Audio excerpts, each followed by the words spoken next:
Let's face it. If you're not achieving the kind of results you had hoped to get with your life, maybe the reason doesn't lie with other people.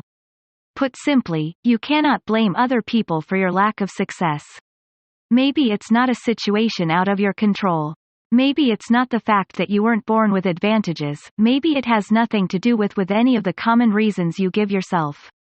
Instead, it may have everything to do with the excuses you choose to believe in.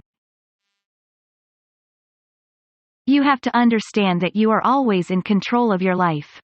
The only person who is truly responsible for your life is yourself. Stop giving yourself any of the common excuses below. If you want to live a more consequential and yes, effective life.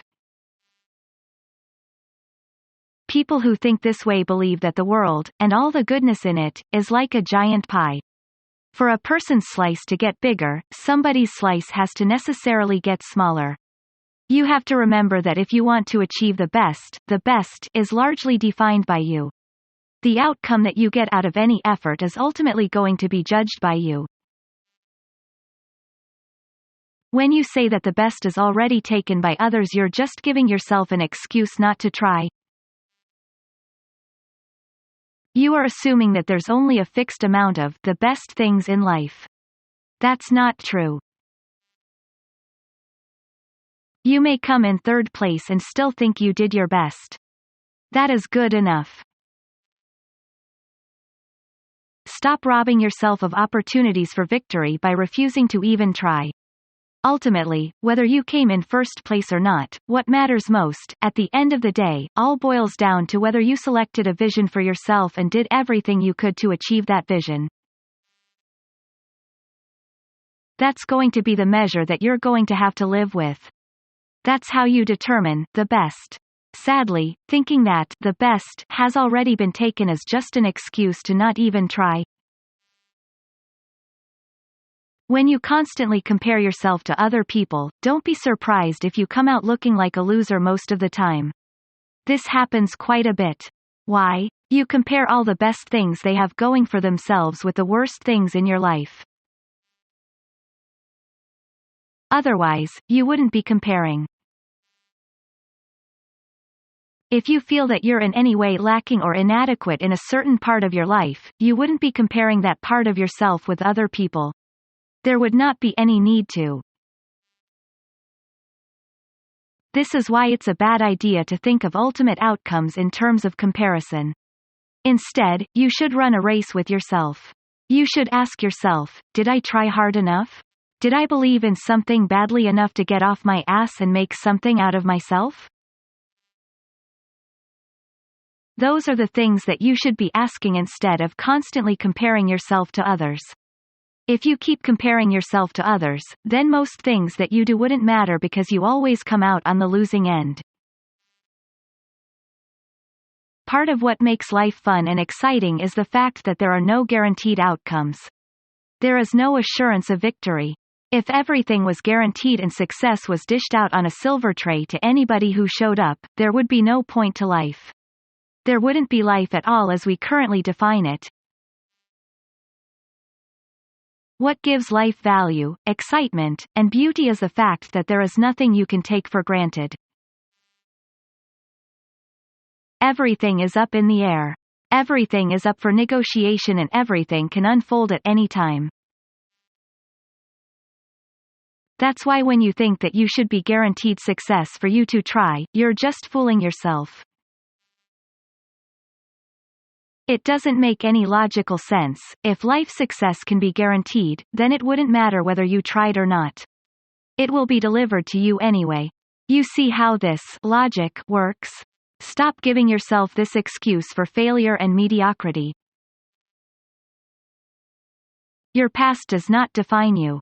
Just because you've failed 100 times before doesn't necessarily mean that you are doomed to fail today. You have to understand that there are a lot of very successful people who have failed many times before they made it big. Andy Grove, the genius behind Intel semiconductor chips, started a lot of businesses and ultimately all went belly up. But ultimately, he came up with Intel and the rest, as they say, is history.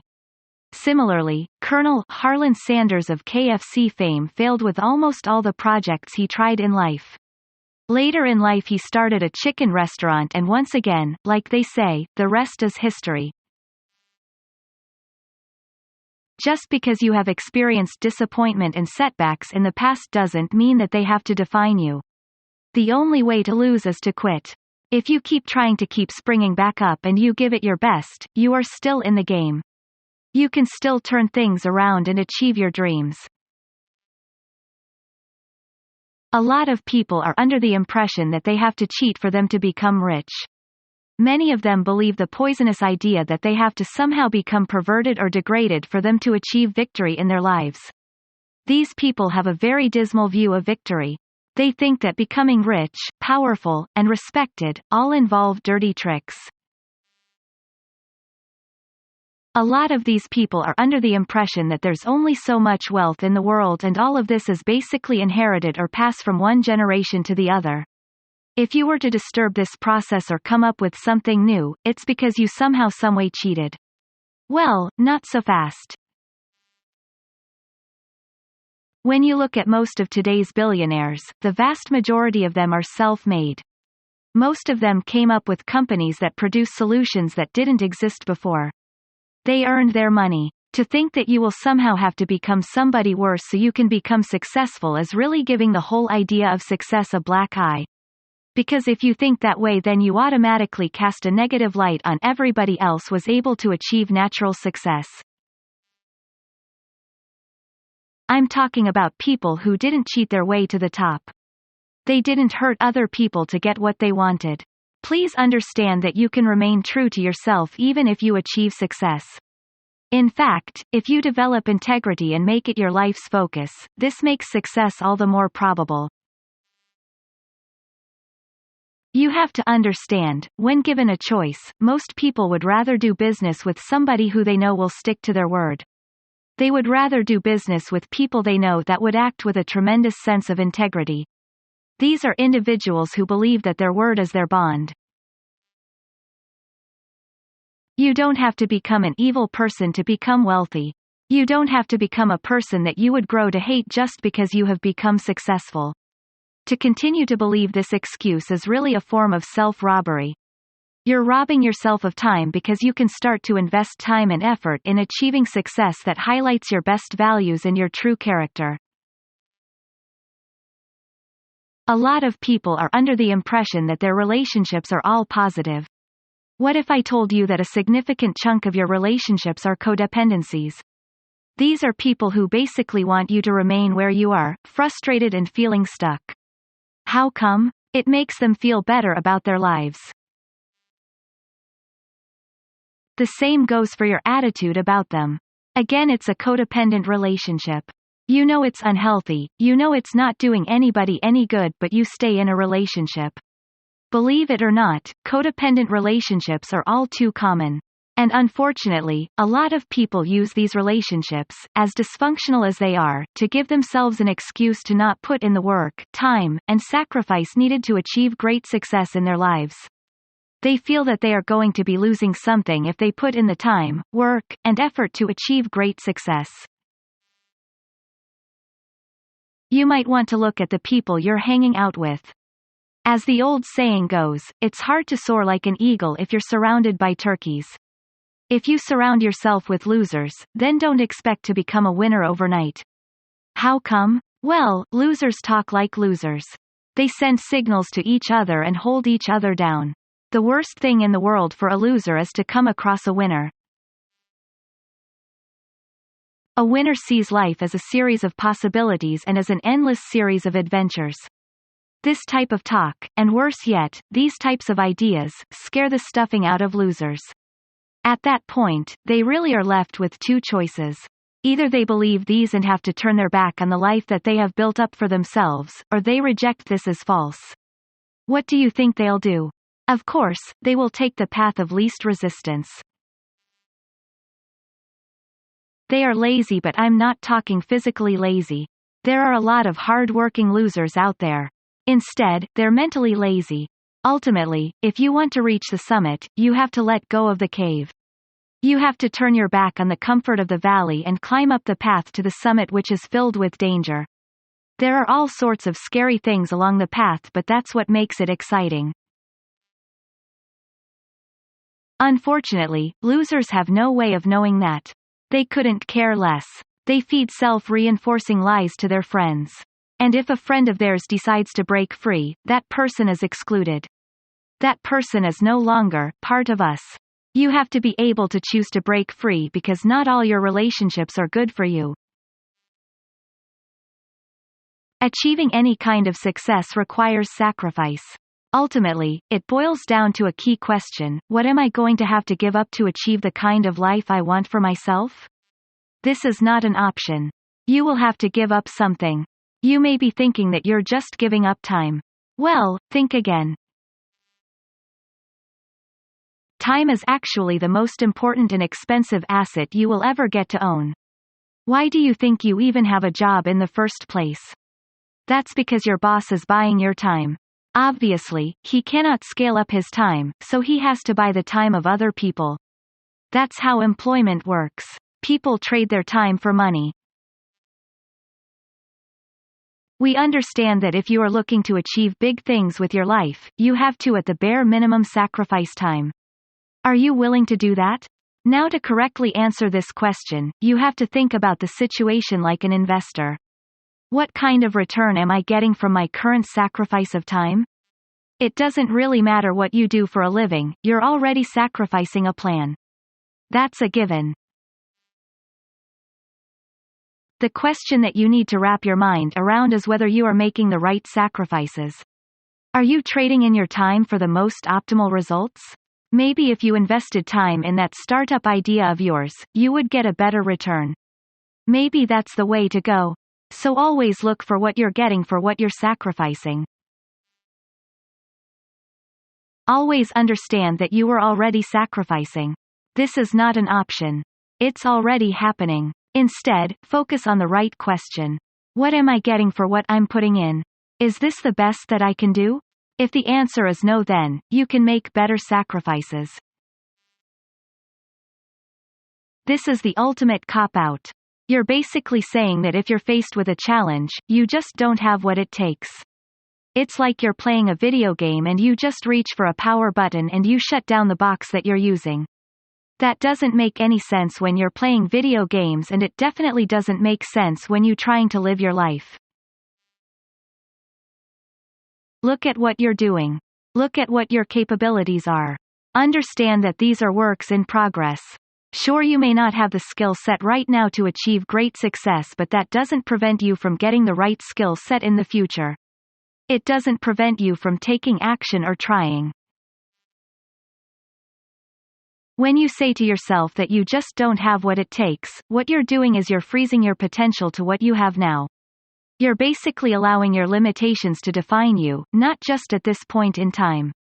Instead, you're allowing your limitations and inadequacies to define you forever. This is all you are and all you're capable of becoming. Is that what you really want for yourself? That's what you're really telling yourself when you keep repeating the phrase, "I just don't have what it takes." Do you think people who achieve great success in life started out that way? Do you think they were born that way?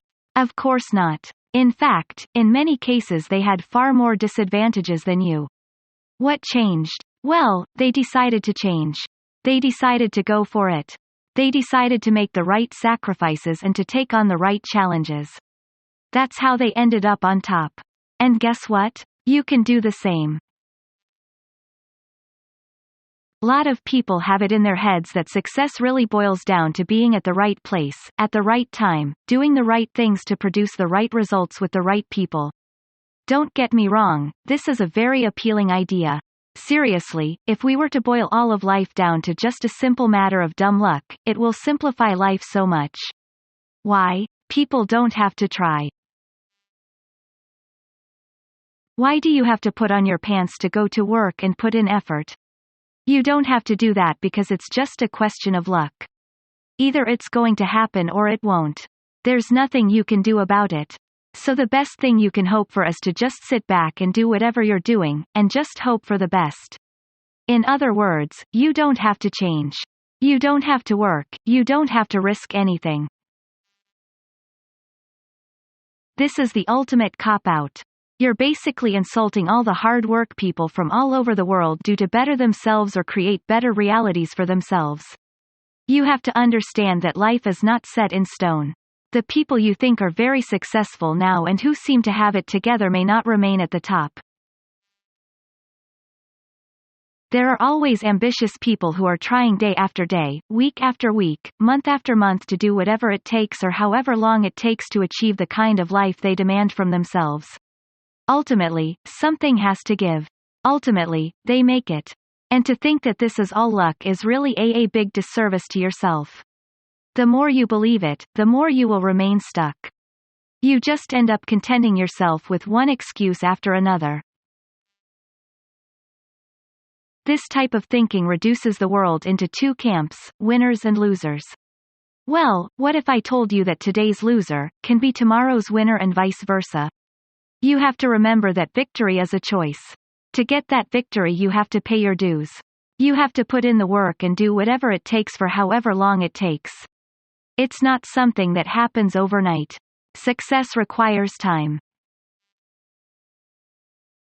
Most importantly, it requires you to challenge yourself, your ideas about who you are, and where you are in the world. In other words, it challenges you to change.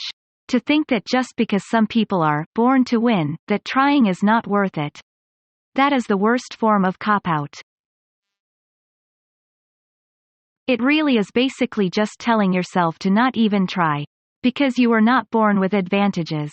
Let me tell you, if you read the biographies of some of the world's biggest successes, most of them did not. We're not born with a silver spoon in their mouth. Far from it, in fact, a lot of them dealt with the tremendous amount of personal challenges. Still, they were able to make it to the top. If they can do it, you can do it too. The only difference between you and them are the excuses you choose to believe every single day. Make no mistake, every single day you waste believing any of these excuses is a day wasted.